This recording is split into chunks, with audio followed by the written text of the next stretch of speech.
ఇప్పుడే చూశాను అఖండ 2కి సినిమా రేట్లు పెంచుతున్నట్టుగా రాష్ట్ర ప్రభుత్వం ప్రకటించింది. ఇలాంటి ప్రకటన ద్వారా కదా ఐబొమ్మ రవి లాంటి వాళ్ళు పుట్టేది. మీరు కోట్ల రూపాయలు ఖర్చు పెట్టి సినిమాలు తీసేసేవాళ్ళు ఆ డబ్బులు మొత్తం ప్రజల మీద భారం వేయాలని ప్రయత్నిస్తుంటే ఇది ఎవరికి న్యాయం? కాబట్టి ఇంకా ఈ విలువైన కాస్ట్లీగా ఉన్న సినిమాను చూడడానికి ఇష్టమైన ప్రజానీకం ఐబొమ్మ రవి లాంటి వాడు చేసిన సినిమాలు చూస్తున్నారు. మీరే సూచిస్తున్నారు. మళ్ళీ అతను అరెస్ట్ చేసే హక్కు మీకు ఎక్కడ వచ్చింది? ఈ ప్రభుత్వానికి నైతిక హక్కు లేదు. ఐబొమ్మ లాంటి వాళ్ళని అరెస్ట్ చేసే నైతిక హక్కు మీకు లేదు. ఎందుకంటే మీరే సృష్టిస్తున్నారు అటువంటి వాళ్ళని. ఇప్పుడు ఆయన జైలు పెట్టి ఇంకా చాలా మంది వస్తారు.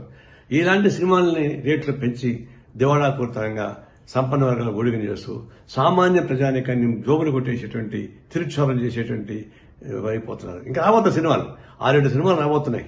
అవి ఎందుకు పెంచుతారు ఇంకా అంటే అట్లా పెంచుకుని పోయి ప్రజలను భారం వేస్తుంటే ఇట్లాంటి ఐబొమ్మ రవి లాంటి వాళ్ళు చాలా మంది పుడతారు. వాళ్ళు రావడం మీ చేత కాదు. ఇది స్వయంకృత అపరాధం. వ్యవస్థలో చేస్తున్నటువంటి అనేక అరాచకాల భాగంగా ఇది ప్రభుత్వం తగిన చర్యలు తీసుకోకపోతే ఇలాంటి అరాచకాలు జరుగుతూనే ఉంటాయి. తక్షణం ఈ సినిమాలు ఆ పద్ధతి ప్రజలకు దూరం చేయబాగండి. ప్రజలు సినిమా థియేటర్లకి ప్రజలకు దూరం పెంచేస్తున్నారు.